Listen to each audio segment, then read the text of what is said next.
Bonjour à toutes et à tous, je suis Eric Combois, très heureux de vous retrouver dans cette session toujours aussi enrichissante. Nous sommes là sur la dernière session avec la thématique quel modèle économique et contenu pour les opérateurs télécoms se lançant dans la diffusion de contenu. Nous allons aborder en gros plusieurs sujets, mais voir comment améliorer l'offre de contenu TV et vidéo, les préférences aussi en matière de format et de modèles de partenariat et aussi voir un petit peu les modèles économiques freemium, abonnement et pay-per-view, avec bien entendu un parterre de spécialistes. Nous sommes très heureux d'être avec le chef du département Content Factory chez Sonatel Sénégal, Babacar Faye. Bonjour, comment allez-vous? Bonjour Eric, bonjour à tout le monde. Très bien, très bien. J'espère que ça se passe bien aussi pour tout le monde. Parfait, vous êtes du côté de Dakar, merci d'être avec nous. Un habitué de cet exercice, il est le directeur de la transformation et du digital des médias chez Orange Côte d'Ivoire, Habib Bamba. Bonjour, comment ça va? Bonjour Eric, je vais très bien, merci. Bonjour à tous. Parfait, excellent. Du côté de Abidjan, bien entendu. Nous sommes aussi avec le directeur marketing chez RTL Congo. Bienvenue, Mayamoun Soua. Ça va bien? Ça va bien, Eric, merci. Bonjour à tous. Je nous entends. Parfait, excellent. On vous a au niveau du son et de l'image, c'est excellent. Nous sommes aussi avec Action Group, avec le Head of Digital Content, Mathieu Mercian. Comment allez-vous? Bonjour Eric, ça va très très bien et vous, j'espère que tout va bien. On a un cyclone qui arrive sur Madagascar, c'est un peu compliqué, mais à part ça, tout va bien. Ça l'est, mon point, vous êtes du côté de Madagascar, s'annonce un cyclone, semble-t-il. Faites attention à vous. On espère que tout va bien se passer, en tout cas, durant notre échange. Alors, nous allons rentrer dans le vif du sujet. Je vais commencer par Monsieur Babacar Faye, à tout honneur, à tout seigneur, tout honneur, bien entendu, parce qu'ils sont champions d'Afrique de cette CAN. Et donc, la fête était, était très vive du côté de Dakar, mais aussi, en fait, quelque part, le contenu, en fait, aussi la connectivité. Et je voulais que vous puissiez nous parler un petit peu de l'offre de contenu dans votre région et surtout au niveau de Dakar, de tous ces contenus qui sont de plus en plus regardés à la fois en termes de sport, contenu, séries, fiction, et donc de cette télévision payante en Afrique francophone. Est-ce que vous pouvez nous en parler un tout petit peu, de votre Merci Eric, merci. Merci pour les félicitations. Euh, Nous avons une offre de contenu assez large, en tout cas depuis une dizaine d'années, sur la VOD de la TV d'Orange, comme dans tous les pays d'ailleurs où Orange est présent. Nous avons aussi une offre sur la SVOD depuis 3 ans, 4 ans maintenant bientôt. Et ce sont des contenus, en tout cas, qui sont essentiellement basés sur de la production audiovisuelle, donc des contenus vidéo, des séries, des films. On va dire aussi, on commence à faire du direct en pay-per-view depuis l'année dernière avec des partenaires. Et nous commençons un peu à défricher un peu le terrain pour qu'on puisse aussi regarder ce qui se passe aussi dans d'autres pays pour pouvoir diffuser des événements en direct ici au Sénégal. Donc, c'est un peu large. On va entrer dans les détails tout à l'heure. Mais ce qu'il faut comprendre, c'est qu'il y a une expérience de plusieurs années, en tout cas, dans les offres de contenu ici au Sénégal. Et voilà, nous allons partager toute notre expérience à travers ce panel. Excellent, merci beaucoup. Alors, je vais enchaîner sur Habib Bamba pour voir quelle est la différence justement de cette offre au niveau de Abidjan de celle du Sénégal. Est-ce qu'on est sur les mêmes offres? Est-ce que c'est pas les mêmes dates, j'imagine aussi? Habib Bamba, vous pouvez nous en parler un tout petit peu de votre offre de contenu sur votre plateforme? Oui, ben, je pense que sur la partie fixe, déjà, nous sommes arrivés peut-être un peu plus tard parce que il y avait des partenariats, une présence TV d'Orange euh, depuis un peu plus de 10 ans. Nous, on a lancé la TV d'Orange en 2017, donc on va fêter bientôt 5 ans avec une offre un peu plus particulière parce que là, nous, on allait directement sur le digital, donc on a lancé une plateforme, une application qui fonctionne aussi bien sur le mobile, donc une application à télécharger sur les stores, et on utilisait la même plateforme pour avoir de la télé sur IP sur le fixe, avec une offre donc aussi bien linéaire, donc avec des bouquets de chaînes qui sont passés de 30, 40 à une soixantaine de chaînes aujourd'hui, et de la vidéo à la demande. Donc, comme il disait, vidéo à la demande avec des partenariats internationaux, films, séries, mais également avec un focus sur des contenus locaux, donc avec des séries ivoiriennes et qui nous a amené jusqu'à depuis 2, 3 ans à la production de nos propres séries. Et on a lancé ensuite derrière donc, des SVOD. Donc, une première SVOD Nollywood en partenariat avec un acteur local et maintenant un nouveau partenariat avec la RTI, donc la chaîne locale, pour avoir un SVOD de toutes les séries ivoiriennes, les classiques, les nouveautés, etc. Donc, c'est vraiment, nous, notre objectif, c'est d'être aujourd'hui un agrégateur de contenu avec une plateforme donc, qui réunit toutes les chaînes locales de la TNT, les chaînes internationales, etc. Mettre de la vidéo à la demande, avec aussi bien les films et séries internationales avec les partenaires, avec les majors, toutes les films et séries locaux, puisque nous, vraiment notre fierté, c'est de se dire, vous avez envie de voir Le Gendarme d'Abobo jusqu'au bout, en fait, tous les films, séries ivoiriennes qui sont sortis récemment, Résolution, etc. Vous pouvez le voir sur notre plateforme. Et c'est peut-être la seule aujourd'hui, vous pouvez le voir, que ce soit sur mobile, sur fixe, mais qui rend même disponible ces contenus locaux-là. Et derrière, aller ensuite produire des films, des séries exclusives pour vraiment avoir également un volet, comme toutes les plateformes internationales, un volet exclusif. Là où on se rapproche peut-être de la Sonatel, etc., c'est que sur le fixe, on a allé sur un nouveau partenariat pour lancer des offres quadruple play, donc avec Canal, et qui est un partenariat régional. Donc, on a lancé une offre l'année dernière. Donc, on a toujours notre offre classique sur mobile, mais sur fixe, on a maintenant un partenariat avec Canal qui fait qu'on a toutes les chaînes du bouquet Canal en linéaire, mais l'espace vidéo à la demande TV d'Orange, où vous retrouvez finalement tous ces contenus en vidéo à la demande avec des éléments un peu complémentaires. Donc, voilà. Excellent, merci beaucoup, Avi, pour ces précisions. Bienvenue du côté de la RDC Congo, je précise RTL Congo. Votre offre, comment elle se décline? Est-ce qu'il y a une spécificité de langue? Je m'amuse à poser un petit peu la question aussi pour voir si en termes de contenu et de plateforme, vous avez des spécificités. OK. Donc, pour l'instant, notre plateforme qui s'appelle RTL TV est lancée d'abord en français et en anglais. Nous essayons d'ajouter les langues locales, OK? Mais il faut comprendre que nous, on n'est pas propriétaire de contenu. Donc, nous sommes à la recherche de fournisseurs de contenu qui peuvent justement amener du contenu dans les langues nationales pour nous aider. Et donc, la particularité de notre offre RTL TV, c'est qu'il n'y a pas de frais d'accès. C'est encore des offres libres d'accès pour l'instant. Il suffit juste d'avoir un forfait Internet, RTL, et puis vous avez accès au contenu. Donc, c'est un peu ça la particularité de l'autre côté. Et ça va faire une année qu'on a lancé cette plateforme, okay, qui marche plutôt bien pour l'instant. Excellent. Du côté de Action, justement, vous vous adressez aux opérateurs télécoms pour offrir un clé en main. Vous êtes présent, bien entendu, à Madagascar, mais aussi au Togo et au Sénégal, il me semble. Et vous avez à la fois le souci d'offrir ceux qui veulent se lancer dans ces services OTT, mais aussi le défi du contenu adapté à la région que vous couvrez. Vous pouvez nous parler un tout petit peu de votre offre aussi, Mathieu?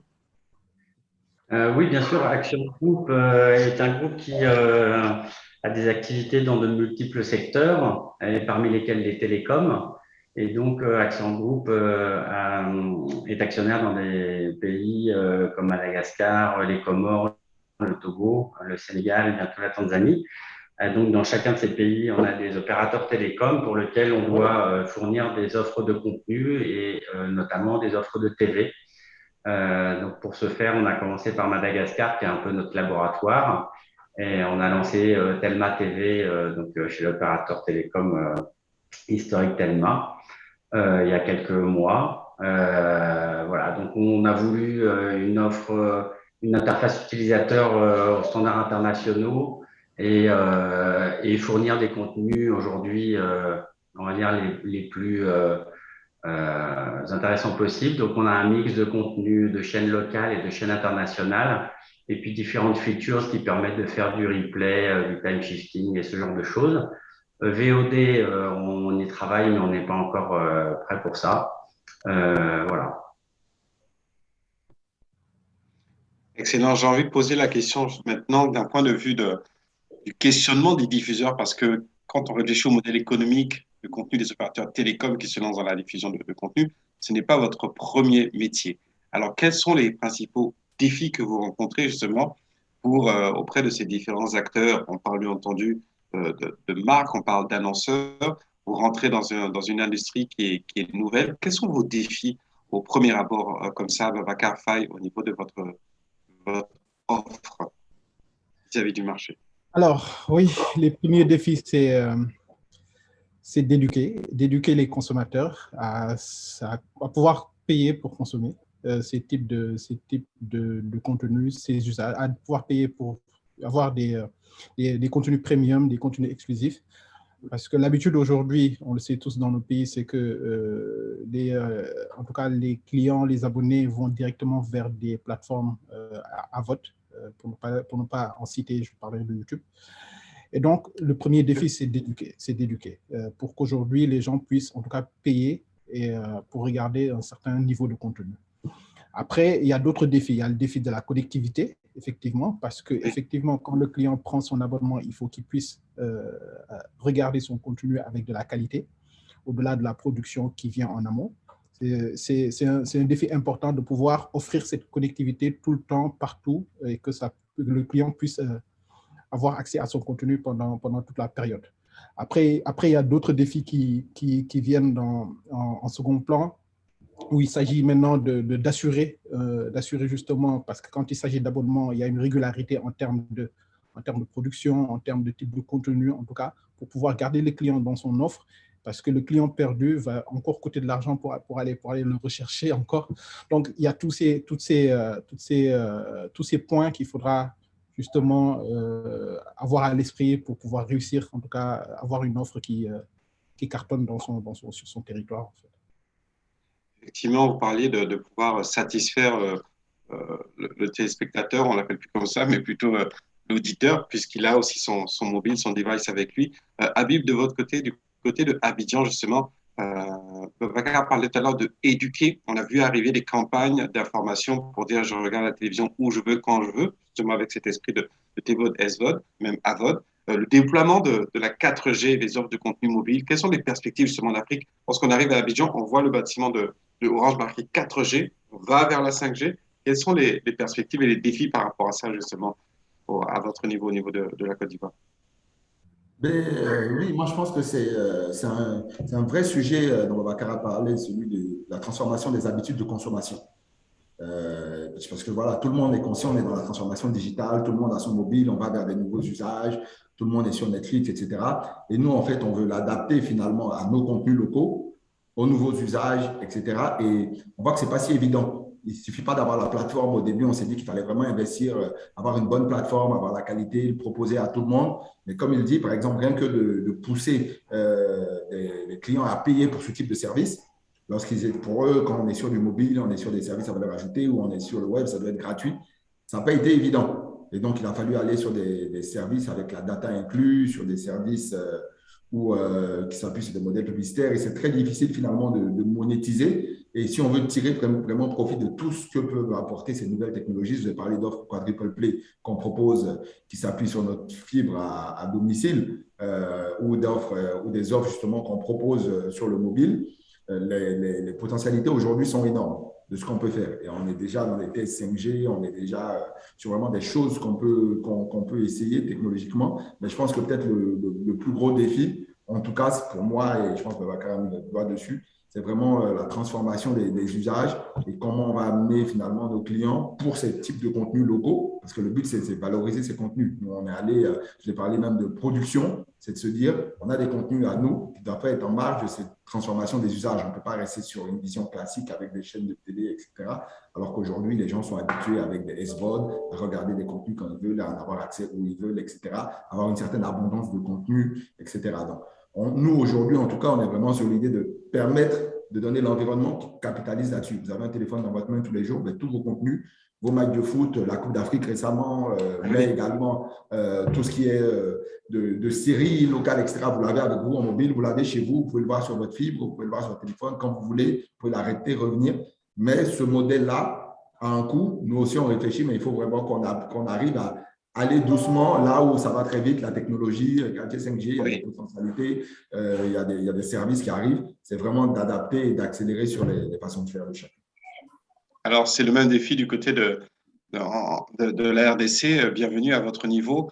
Le facteur limitant du coût de la data est une vraie question. Et comment justement se positionner avec des offres dédiées, avec des cibles qui sont tout aussi variées les unes que les autres? Bienvenue. Justement, nous, pour résoudre ce problème, parce que le problème, il est le même dans tous les pays, j'imagine. Donc, c'est pour ça qu'on a voulu d'abord lancer des offres libres d'accès pour faire comprendre justement, évoluer le consommateur, qui comprenne qu'aujourd'hui, s'il veut du contenu premium, s'il veut du sport, du live, il doit payer pour ça. Mais justement, il faut un shift Donc, ce n'est pas du jour au lendemain qu'une personne qui est habituée à prendre de la gratuité va payer du coup. Donc, il faut l'habituer. On est dans ce processus où justement, on attend 1 année et demie. On va introduire maintenant le contenu premium pour que ça soit payant. Donc, ça, c'est principalement du côté consommateur. Le deuxième défi du côté consommateur, c'est la data, justement, le volume.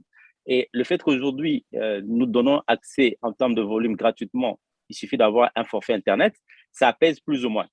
Mais encore est-il que nous avons trouvé des gens qui doutaient encore, qui ne voulaient pas utiliser leur forfait activé. Alors, ce qu'on a fait, c'est que nous, chaque mois, ici, pour tout abonné enregistré sur notre plateforme, on lui octroie 1 giga gratuit, accessible uniquement pour le contenu RTL TV. Donc, ça lui permet quand même bien qu'il a son volume Internet, mais il a quand même 1 giga pour bénéficier, pour voir les nouveautés, pour suivre des séries, ainsi de suite. Et on sait qu'avec le temps, il pourra justement payer pour ce contenu-là. Donc, du côté fournisseur, bon, vu qu'on est sur du pay-per-view, ok, donc c'est pas toujours évident d'avoir des gens qui attendent 1 mois ou 2 mois pour être payés. Donc là encore, nous essayons d'éduquer encore, de faire comprendre qu'il faut passer sur du premium pour pouvoir être payé au lieu de placer son contenu dans des sites gratuits qui sont sur Internet. Donc voilà encore les défis que nous avons de notre côté. Excellent, merci beaucoup. Mathieu, justement, dans l'offre que Action propose, est-ce qu'il y a un défi de pouvoir s'ajuster avec les différentes offres que ces opérateurs ont, que ce soit la VOD, la SVOD, la TVOD, ou est-ce que la stratégie elle est globale pour tous ces besoins?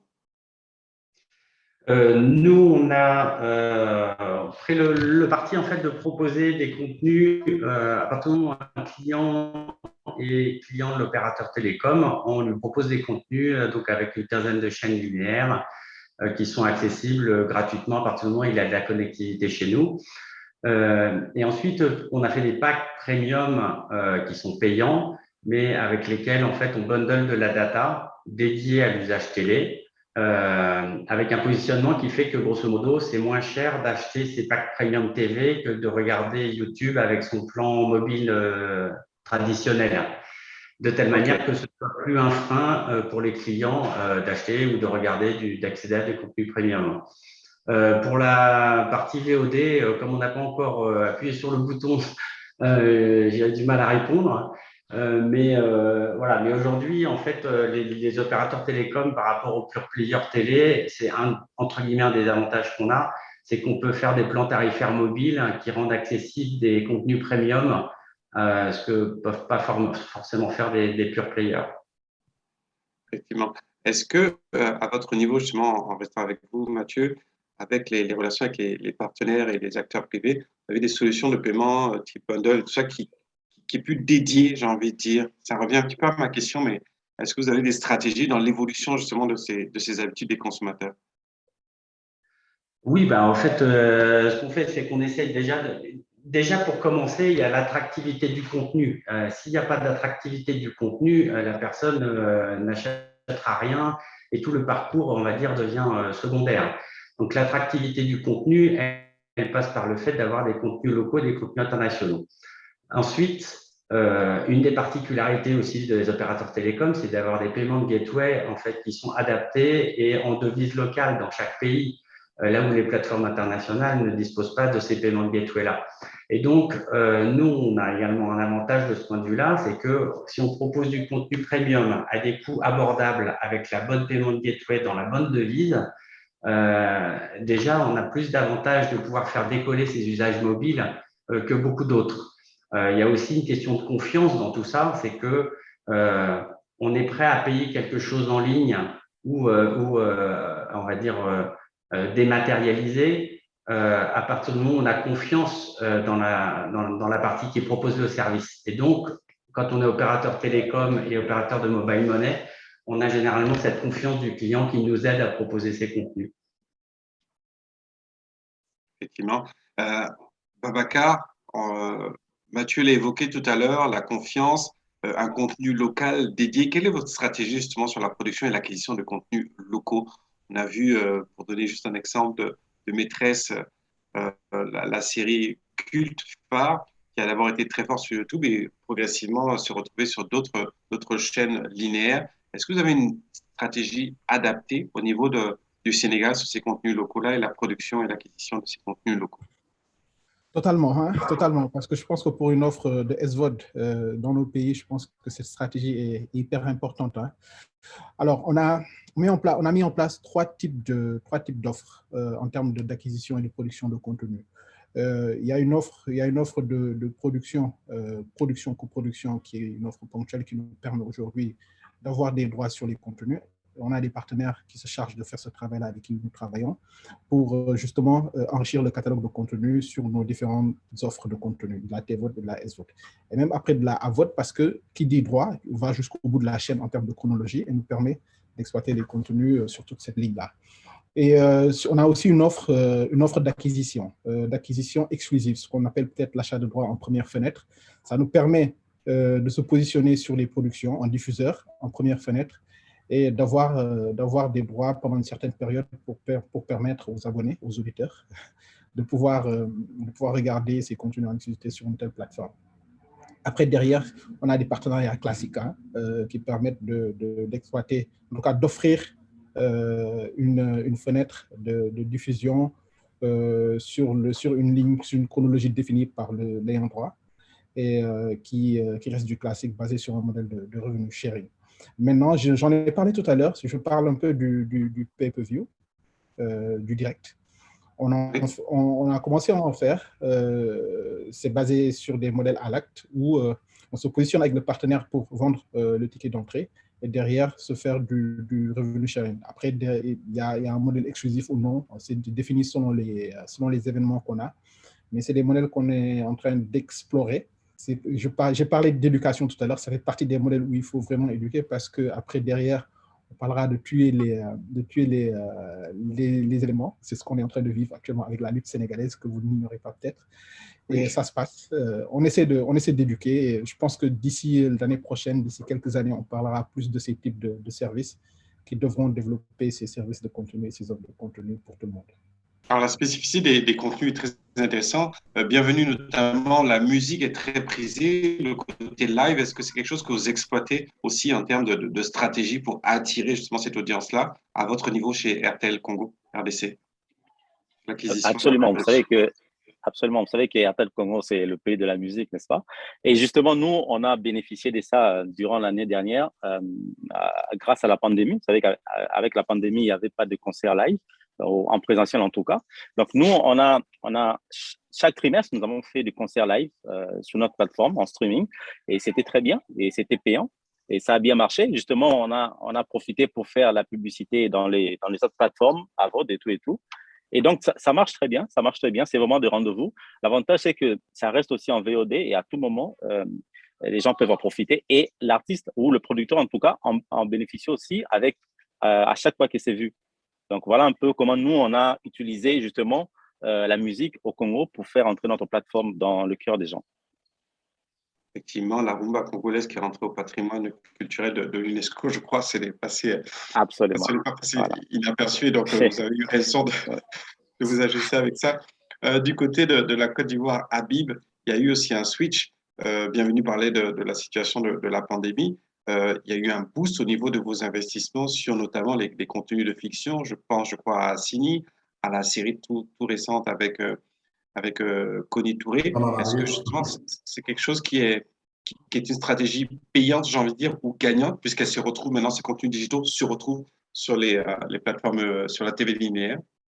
Oui, en fait, nous, ça a été vraiment une stratégie. Lorsqu'on a lancé notre plateforme, on s'est dit on serait un agrégateur et on permettrait que tous les contenus soient disponibles sur mobile, etc.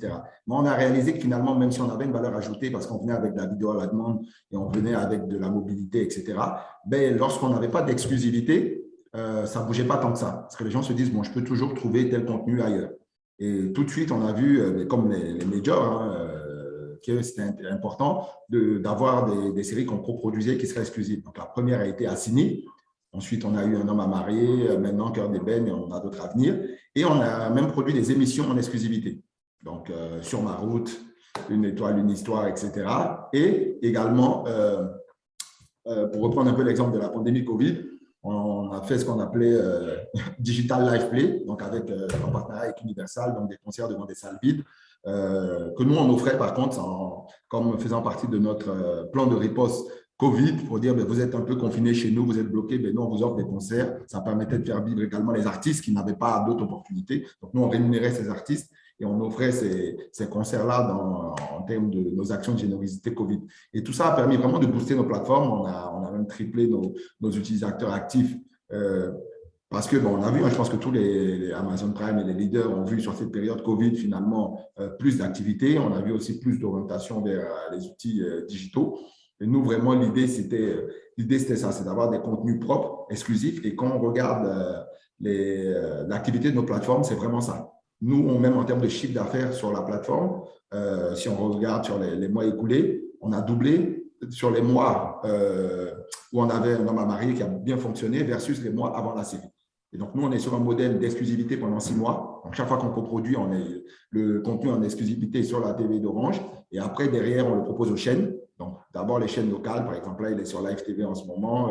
Et ensuite, TV5, etc. Donc, on a vraiment défini un modèle parce qu'il faut faire vivre ces contenus qui ne sont pas donnés non plus. Et on s'est dit que si on veut les garder en exclusivité tout le temps, comme le feraient certains, pour nous-mêmes rentrer dans les fonds, ce ne serait pas évident. Donc, on a fait vraiment aussi notre chronologie de médias à nous. Donc, on coproduit, on garde le contenu en exclusivité 6 mois. Après, il peut être proposé à des chaînes locales, internationales ou d'autres plateformes. Et ça donne aussi plus de visibilité à ces productions-là. C'est vrai que nous, on élargit notre audience, mais si on conserve le contenu éternellement, c'est important aussi pour les producteurs de savoir qu'il peut après être vu en télé, être vu sur différents pays, etc. Donc, vraiment, on est sur des modèles, on continue de tester et de faire évoluer. Effectivement, et félicitations parce qu'effectivement, on voit cette évolution-là. Si le défi des contenus n'est pas forcément primordial, puisque la qualité aussi se bonifie avec les productions qui sortent, sur une identité de contenu africain qui manque cruellement à l'échelle planétaire. Parlons maintenant des principaux défis à venir, justement, en termes d'infrastructures. Mathieu, les infrastructures télécom, justement la fibre, qui peut être un relais de croissance de la consommation à court et à moyen terme. Comment vous l'abordez avec Axian, justement, dans ce développement et dans cette approche avec ses partenaires et ses opérateurs? Mais, disons que la connectivité au sens large, effectivement, a des critères primordiaux pour avoir une diffusion convenable. Donc, la fibre optique, évidemment, est un des sujets importants. Mais si on regarde en termes de pénétration, c'est vraiment le mobile qui est le plus intéressant puisque c'est celui qui permet d'adresser la population la plus importante. Et donc, on a aussi des velléités d'impact positif auprès des populations pour approcher les contenus. Et donc, si la fibre, effectivement, est un des moyens pour, on va dire, les populations les plus aisées d'avoir les contenus, le mobile reste le plus structurant pour nous tous. Donc, on a des réseaux 3G, 4G, 5G en cours de déploiement. Nous, on met l'accent sur l'usage sur la 4G pour être sûr que la qualité de réception est bonne. Après, on est confronté à l'évolution du parc de smartphones qui doit être compatible avec ces réseaux-là. Sur les réseaux 3G, on va dire qu'on a des taux d'utilisation qui sont relativement élevés et du coup, on va dire l'ensemble des usages sont disponibles mais pas dans une qualité optimale comme ça peut l'être sur la 4G. Donc, le vrai gros sujet, c'est comment on augmente le taux de pénétration des smartphones 4G sur nos différents marchés et 5G, bien sûr, par la suite. Et parce que c'est là qu'on a la valeur ajoutée, c'est là qu'on a vraiment on va dire un marché adressable potentiel très important. Alors, du côté de Dakar, Babacar, la connectivité est un enjeu. On vous rend parfois doublement responsable, c'est-à-dire de nous offrir du contenu de qualité intéressant, mais aussi de s'assurer que lorsque je regarde, je n'ai pas de problèmes ou de travaux qui empêchent l'expérience client, j'ai envie de dire. Est-ce que vous avez rencontré des défis, vous, à ce niveau-là? Alors, c'est peut-être l'avantage d'être opérateur et en même temps diffuseur, c'est-à-dire on pourra toujours accompagner les offres, en tout cas rythmer les offres de contenu avec le déploiement de ces technologies-là. C'est-à-dire aujourd'hui, toutes les offres que nous lançons sont basées effectivement sur ce que vient de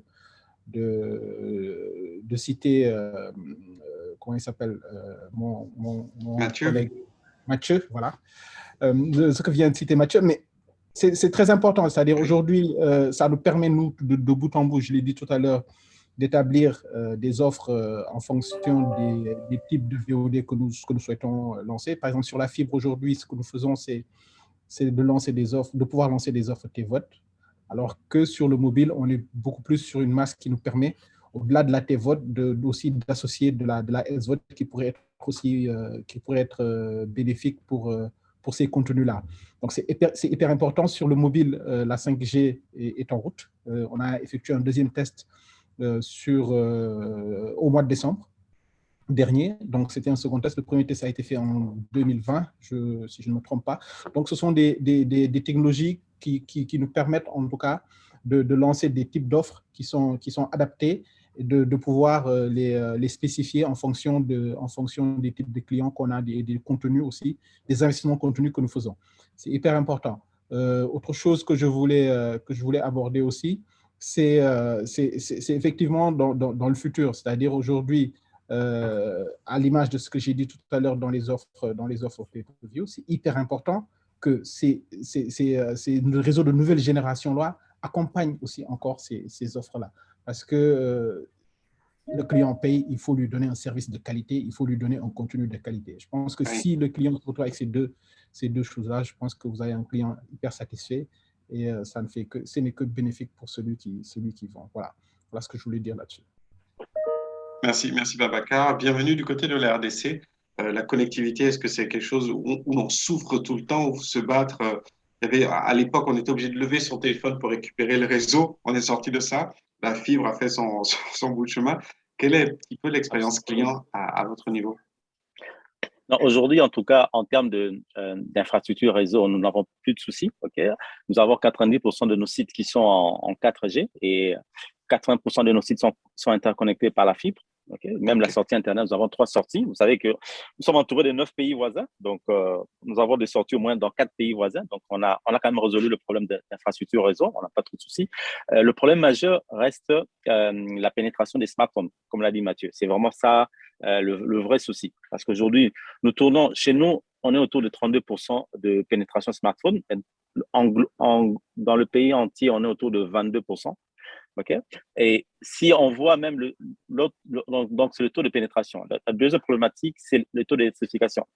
Dans un pays où on a à peine de l'électricité pendant 2 heures du temps, et la priorité, c'est d'abord de charger le mobile. Et donc, ça reste vraiment la clé, le mobile. Et nous, par contre, on n'a pas le problème on n'aura pas d'offre fixe parce que la RDC, ça fait 10 ans qu'on n'a jamais de ligne fixe. Donc, tout est concentré sur le mobile. Et pour le futur, en tout cas, je ne vois pas de problème en termes d'infrastructure réseau, mais il faut absolument que les smartphones puissent suivre. Et là, c'est une solution à 3, c'est-à-dire il y a l'État pour faciliter les droits des douanes, hein, il y a les importateurs de téléphones et puis les opérateurs pour supporter justement la pénétration qui viendra dans les réseaux. Voilà. Excellent. Habib, justement, est-ce qu'au niveau de la Côte d'Ivoire, il y a une offre qui est à la fois sur le device pour avoir un bon appareil qui donne de belles images, une connectivité? Est-ce que vous avez une approche un petit peu expérientielle sur la relation, en tout cas, entre contenu, connectivité et mobile, j'ai envie de dire l'appareil en lui-même, au niveau de la Côte d'Ivoire? Excuse-moi, si tu peux juste reprendre la question. Oui, ma question, en fait, c'est toujours par rapport au relais de croissance de consommation avec ces infrastructures qui se développent. Là, bienvenue, émettait le fait que l'appareil, le téléphone en lui-même, pouvait aussi être d'un intérêt pour le consommateur qui va regarder son contenu. On a le contenu, on a une bonne connectivité, on a un appareil qui nous donne de bonnes images. Est-ce que vous, au niveau de la Côte d'Ivoire, vous avez eu des stratégies un petit peu 360 degrés pour offrir justement une expérience client qui ne soit pas freinée soit par la connectivité, soit tout simplement par le contenu proposé? Oui, bon, on est allé déjà sur, comme je disais à la base, on est allé d'abord sur une offre mobile, 100% mobile. Et sur cette offre mobile de départ, on s'est assuré finalement dans les infrastructures, avec les caches qu'il faut, etc., qu'on ait une liaison en fait de qualité. C'est-à-dire que selon telle qualité constituée l'architecture pour la TV, elle a été constituée de manière dédiée, de manière à ce que justement on puisse limiter au maximum tout ce qui est consommation. Et là, on parle d'une couverture nationale aussi. C'est un point intéressant à évoquer, ou juste sur la zone du Grand Abidjan? Non, non, non. Là, c'est vraiment, nous, c'était full sur toute la Côte d'Ivoire. Forcément, on est géobloqué pour la Côte d'Ivoire, puisque pour les questions de droit, on ne peut pas aller en dehors. Mais sur la Côte d'Ivoire, on est vraiment sur une couverture sur le territoire national et une infrastructure qui a été mise en place pour qu'on puisse s'assurer justement de ne pas avoir de coupure et de fonctionner de la manière la plus smooth. On a même dû changer de version d'application. On a lancé une première version en 2017, une nouvelle version en 2019, beaucoup plus intéressante, qui a permis de régler la plupart des problèmes techniques qu'on avait par le passé.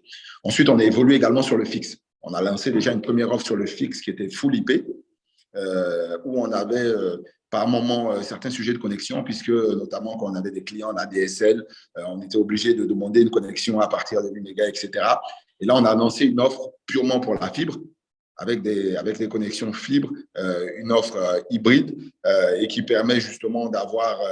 donc, je parlais de l'offre Quadruple Play qu'on a lancée en partenariat avec Canal, donc qui permet d'avoir les chaînes en satellite, mais du replay, donc du backup live, donc en cas d'intempérie, basculer sur l'IP, avoir du backup et avoir de la VOD donc, sur tes connexions fibre avec les SVOD. Donc, mixer justement pour dire à quel moment c'est intéressant pour nous d'avoir des satellites pour avoir de la bonne qualité, à quel moment il faut utiliser les compétences qu'on a avec la fibre, etc. Donc, on a ces réflexions technologiques et d'infrastructures qui sont permanentes aussi bien sur le fixe et le mobile pour s'assurer justement d'offrir des contenus toujours de meilleure qualité qui sont consommateurs en bande passante, etc., mais de la manière la plus fluide possible.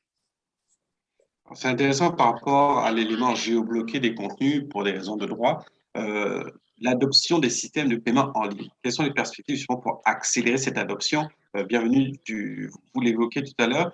Par exemple, je peux prendre un exemple. Si je suis abonné Orange, je peux, depuis l'extérieur, faire des transactions mobile money pour faire un paiement, par exemple sur la plateforme. Par contre, le contenu, je n'y ai pas accès. Comment vous allez justement amener parler d'éducation un petit peu des consommateurs à avoir une sorte d'adoption, en tout cas, par rapport à un système de paiement en ligne? Quelle est votre stratégie, Babacar? OK. Bon, la stratégie, elle est claire, hein, c'est de démocratiser les moyens de paiement. C'est que tout client, en tout cas tout abonné ou toute personne intéressée partout dans le monde puisse, avec des moyens de paiement très simples, payer et puis accéder au contenu premium exclusif. Pour les opérateurs, le crédit téléphonique, ce qu'on appelle airtime, est très à la mode, donc est utilisé un peu partout. Les systèmes de paiement mobile money aussi sont aussi utilisés. Orange Money est utilisé ici au Sénégal sur l'offre, en tout cas, que nous avons sur la SVOD qui s'appelle Wido. Et la carte bancaire aussi n'est pas en reste de toute façon pour être partout dans le monde. Je pense qu'aussi c'est un point important. Donc, c'est une stratégie de démocratisation des moyens de paiement parce qu'après, c'est le nerf de la guerre. Hein. C'est-à-dire le contenu est disponible pour qu'il soit payant, il faut que les gens puissent payer. Donc, tous les moyens qui sont disponibles aujourd'hui à date et qui permettent aux abonnés de payer de manière très simple et très rapide sont les bienvenus. Donc, on les met en place. Aujourd'hui, c'est quelque chose de très huilé, en tout cas, sur les moyens de paiement qui dépendent forcément de l'opérateur en question, de Orange, par exemple. Donc, c'est très simple et c'est adopté. Voilà. Merci beaucoup. Bienvenue. C'est le même défi à votre niveau aussi pour pouvoir éduquer, il faut avoir la stratégie pour accélérer justement cette adoption. Vous avez évoqué ça tout à l'heure aussi. Oui, oui. Donc, le mobile money reste le principal chez nous, en tout cas, pour plusieurs raisons. La première, c'est que le taux de bancarisation est très faible. Et la deuxième raison, c'est que la distribution de nos partenaires bancaires est très limitée. Vous savez, avec l'étendue de la RDC, ce n'est pas facile d'ouvrir des centres de distribution. Donc, le mobile money reste pour nous le premier en termes de stratégie pour pouvoir pousser l'achat sur le contenu. Et évidemment, le airtime, il en va de soi. Mais vous savez que le airtime, d'abord, par défaut, les gens en profitent pour acheter des forfaits. Mais vraiment, pour l'achat du contenu, nous privilégions le mobile money. Donc, c'est ça notre stratégie pour l'instant. Vous avez parlé aussi, je crois, dans nos échanges, le réabonnement, qui est aussi un challenge, j'ai envie de dire, pour dire que oui, il faut l'adoption, mais il faut une habitude qui soit récurrente pour vous retrouver d'un point de vue de vos réabonnements, non? Absolument, absolument. Et ça, justement, le problème du mobile money, c'est qu'il est géré par un régulateur qui n'est pas télécom, okay, qui est la Banque centrale, et donc qui a des règles très claires. Donc, pour lancer le réabonnement de nos offres, ce n'est pas toujours évident parce que sur Mobile Money, l'abonné est obligé à chaque fois de taper son mot de passe. Donc, nous sommes justement en discussion avec la Banque centrale pour vulgariser ces réabonnements au niveau du Mobile Money. Ça reste quand même un frein pour l'instant, mais nous poussons pour que ça soit levé d'ici quelques mois. Merci pour cette question. Mathieu, vous êtes impacté par rapport à ça aussi, cette adoption. Est-ce que vous devez en amont réfléchir à une offre qui soit un petit peu stratégique pour être sûr qu'au niveau de la distribution, de la consommation, l'auditeur peut se retrouver dans sa stratégie, ou finalement on le laisse ça à vos clients pour qu'ils viennent avec leurs problématiques et vous envisagez ensuite avec l'expérience que vous avez sur différents territoires cette solution-là, sachant que Madagascar, le Togo et le Sénégal sont trois environnements bien différents en termes de connectivité. Oui, tout à fait. Alors, nous, on est opérateur et de mode de paiement. On est opérateur de mobile money dans tous les territoires dans lesquels on est présent. Et c'est une des activités en forte croissance pour le groupe. Et on fait tout ce qu'on peut pour pousser cette activité-là. On voit bien les habitudes de consommation. En fait, on voit que les clients ont l'habitude de transférer de l'argent, commencent petit à petit à payer leurs factures sur différents services, l'électricité ou d'autres. Et donc, on voit que le marché reste à faire progresser, à éduquer de ce point de vue-là. Et on va dire que ce sont des habitudes qui se prennent petit à petit. Donc, nous, on considère que le airtime est plutôt quelque chose qui est destiné à être utilisé pour des services télécoms et purement télécoms. Et donc, on va faciliter l'accès au contenu avec du airtime sur des petits packages à quelques centimes d'euros en prépaid essentiellement. Et dès qu'on passe à des services un peu plus élevés en termes de prix ou à des services en abonnement, on va privilégier la payment gateway mobile money. Mais c'est clairement un des sujets les plus importants pour nous tous, de pouvoir démocratiser le paiement en ligne, quel qu'il soit, parce qu'il n'y a que comme ça qu'on arrivera à faire progresser les usages télé, mais pas simplement tous les autres usages paiement en ligne, là où les paiements internationaux traditionnels ne sont pas adaptés à nos marchés. Merci beaucoup. On va peut-être laisser aussi nos participants vous poser des questions et j'en vois une justement, Habib, pour toi, qui était posée dans le chat ici. Je relais la question. Habib, vous gardez l'exclusivité de vos contenus pendant 6 mois avant de les proposer sur des chaînes. C'est bien ça? Une question, comment vous faites pour gérer le risque de piratage durant cette période d'exclusivité? En fait, nous avons déjà de la sécurité inclus dans la plateforme. Donc, lorsque nos contenus sont disponibles sur la plateforme, ils ne peuvent pas être préenregistrés, récupérés, etc., que ce soit sur le fixe ou sur le mobile. Donc, c'est la base même de la plateforme.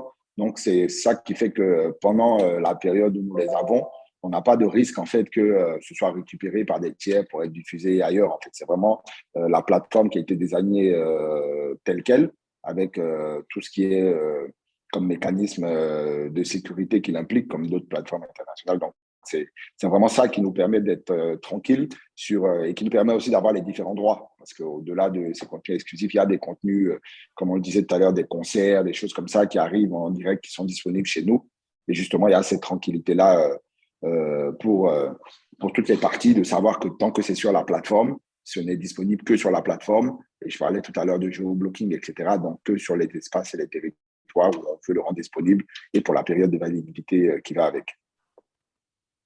Excellent, merci pour la réponse. Babacar, Fahd, de votre côté aussi, est-ce que les risques de piratage sont des choses qui effraient? Est-ce que vous avez déjà eu une mauvaise expérience, j'ai envie de dire, ou est-ce que finalement tout est sous contrôle? Non, ce n'est pas sous contrôle. Mais bon, c'est sous contrôle, on va dire, en aval. Non, mais je voulais intervenir sur ce point très précis. Sur ce point précisément, en fait, on a essayé une chronologie sur plusieurs durées. 1 an après, de garder l'exclusivité pendant 1 an, pendant 6 mois. Aujourd'hui, on en est à 1 mois. C'est-à-dire, quand on fait une production, on laisse 1 mois sur notre plateforme. 1 mois d'exclusivité? Un seul mois. Et c'est hyper important, je pense qu'il faut l'essayer. Parce qu'après, on se rend compte que des usages, à partir de la diffusion TV, les usages reviennent, en tout cas repartent à la hausse sur une plateforme SVOD. Et il y a tout un marketing derrière qui permet, en tout cas, de faire repartir des usages sur des épisodes qui sont déjà passés un mois après sur une plateforme SVOD et qui partent en TV. On l'a essayé avec des séries comme, je ne sais pas si vous savez, Infidèle, avec un partenaire qui est là. Bon, on l'essaie en ce moment avec de nouvelles séries, Vautour par exemple, et ce sont des choses qui marchent en ce moment. Donc, ce sont des expériences aussi à tester et à voir comment ça va se faire dans vos pays. Sinon, sur la partie piraterie, effectivement, on a tout mis en place, un DRM, impossible de capturer, etc. Mais il y a toujours des gens derrière qui ont le rouage, c'est-à-dire ils ont un smartphone, ils filment le contenu et mettent des extraits sur TikTok. Ça fait de la pub, hein. C'est clairement, ça fait de la pub parce que les gens se posent des questions où est-ce qu'ils peuvent regarder. Mais de l'autre côté, à un moment donné, ils mettent ce qu'on appelle des parties 1, partie 2, partie 3, du bout, et du coup, tout le film est disponible sur TikTok. Donc, sur TikTok ou sur un autre réseau social.